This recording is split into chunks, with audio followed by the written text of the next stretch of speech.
Guess what? Let's find out! Halo guys, hari ini kita bakal bahas tentang membersihkan data. Kenapa sih data harus dibersihkan? Karena data yang kotor adalah data yang tidak siap dianalisis.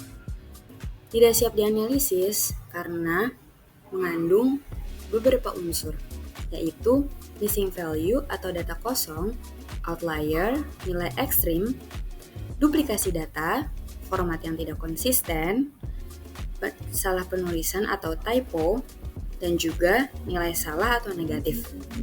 Strategi pembersihannya, yang pertama ada imputasi atau mengisi nilai yang kosong, koreksi nilai standar, isi konstanta, hapus data kosong atau salah total, menghapus duplikasi, dan juga koreksi format data, serta outlier handling. Selanjutnya, kita akan mencoba membersihkan satu data. Yang pertama, kita akan mencoba menyelaraskan standar huruf, trim tabel, dan juga menghapus duplikasi data. Hal yang pertama dilakukan adalah buka data yang akan kita bersihkan, lalu kita dapat menggunakan fitur query. Di fitur ini, banyak terdapat fungsi-fungsi yang dapat kita gunakan. Yang pertama, kita memblok kolom yang akan kita edit, kemudian format untuk menjadikan isinya menjadi huruf kapital di setiap awal kalimat. Kemudian kita juga dapat mentrim tabel agar bisa terlihat rapi. Kemudian setelah itu kita dapat menghapus duplikasi data dengan mengklik fitur data dan remove duplication. Setelah menghapus duplikasi data, kita akan mengecek data kosong. Untuk mengecek data kosong, kita dapat menggunakan filter. Klik filter yang akan kita lihat, kemudian scroll sampai ke bawah. Jika ada kotak blanks, maka di dalam kolom tersebut terdapat data yang kosong. Namun jika tidak ada, maka data tersebut adalah data yang lengkap.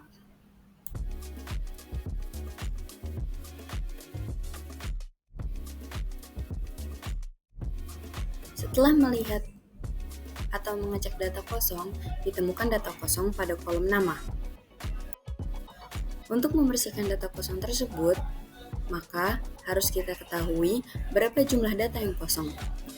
Jika kurang dari 5% data, maka data tersebut bisa kita hapus.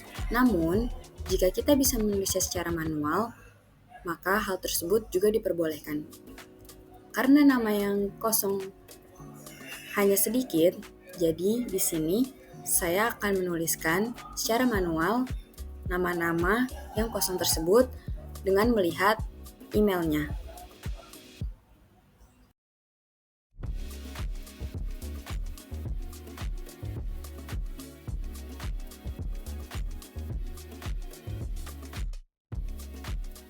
Pembersihan selanjutnya adalah menyelaraskan data pada kolom email.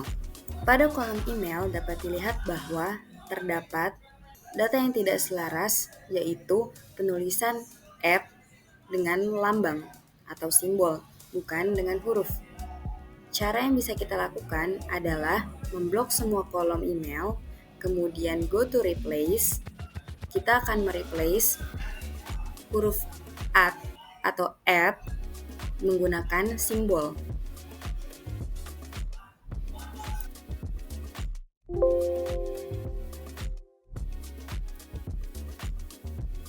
Pembersihan selanjutnya adalah menyelaraskan data pada kolom tanggal.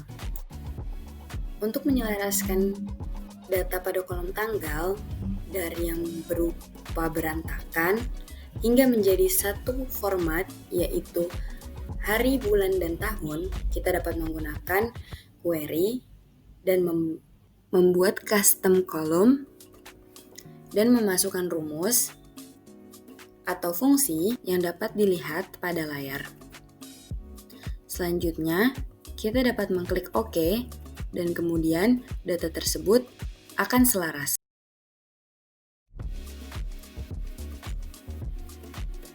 Selanjutnya, kita akan menyelaraskan mengisi data kosong dan mengecek outlier pada kolom GPA. Di dalam kolom GPA, terdapat satu angka yang berbeda dari angka lainnya, yaitu 325.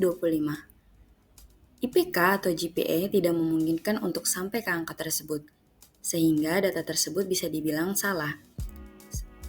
Kita bisa mengubahnya dengan mereplace-nya dengan menambahkan koma di antara 3 dan 2 menjadi 3,25.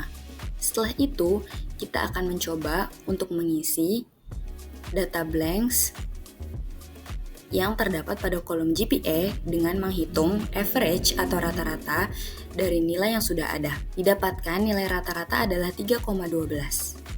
Kita dapat mengisi nilai tersebut ke dalam kolom blanks yang ada di kolom GPA.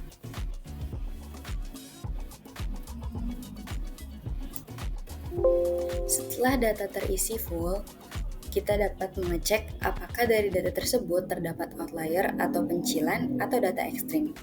Bisa kita lihat bahwa IPK atau GPA tidak mungkin di atas nilai 4, sehingga nilai-nilai yang berada di atas angka 4 akan kita hapus dan kita ganti. Selanjutnya adalah menyelaraskan data dan mengisi data kosong pada kolom credits.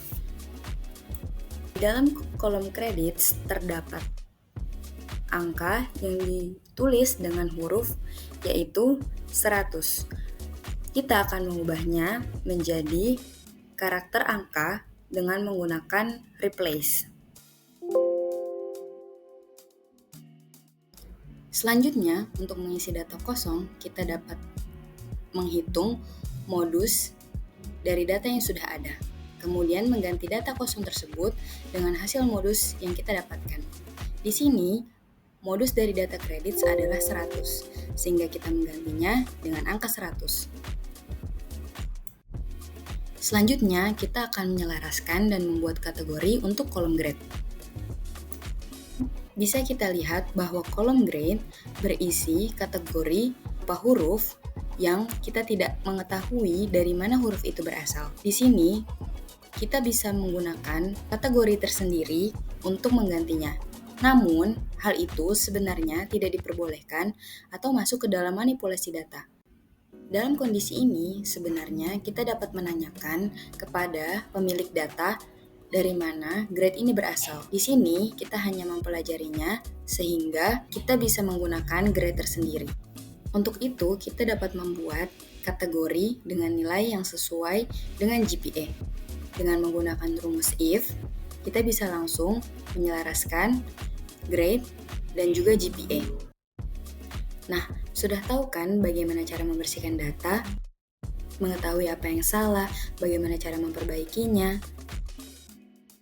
Tunggu konten selanjutnya ya. See you next time.